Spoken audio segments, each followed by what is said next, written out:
Hvað var að gera þegar það stendur leystu x? Gæti líka staðið einangrað x.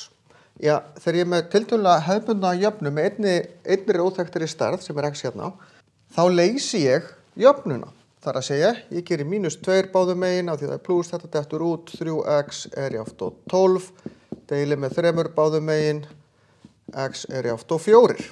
Ef ég er að gera þetta hratt, þá getið þið fundið fullt af myndböndum hjá mér þar sem ég leysi jöfnur.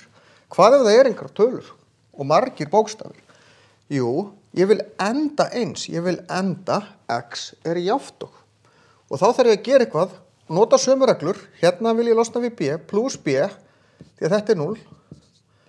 Þá er x y jafnt og a plus b. Svo deili ég með y báðum megin, x-ið er a plus b yfir y. Ég verð að skila þessu á eins einfaldan hátt og ég get, sem er í þessu tilfelli þetta. Þetta er ekki alltaf bara að tala.